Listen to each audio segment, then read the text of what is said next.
So a frame that I have found helpful with this exploration of the way it lives in me. Of course, I'm a psychologist, so forgive my language, but it's like, what am I identified with and what am I disidentified from? And there's this process of my sense of self, what I'm identifying with. It begins very little. And then it's a little bit like you go through a stage, you have like the little self and you identify with all of these things, and then it expands. You go through this expansion and it transcends and includes the earlier stages. So, for example, I am a child in this family and this nationality. And then that expands into, oh, wait a minute, I have child parts in me, but I also have teenage parts in me, and I also have adult parts in me. And I'm actually part of a global community. My sense of self, what I'm identifying with, just got a little bit bigger.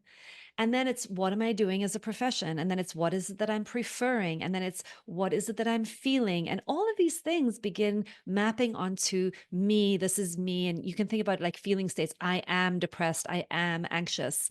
We become identified with states.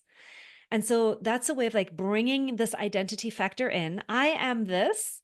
And then we have this noticing of, oh, but I'm also more than that.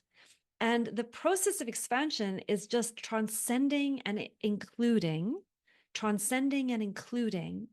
and getting larger and larger and larger and larger in terms of, what do I include in my sense of who I am. And I think that's a piece of what you're exploring and asking about, and these stages of development that we go through. The most important thing for me there is the reminder that it is a transcend and include. It's not a reject and eject.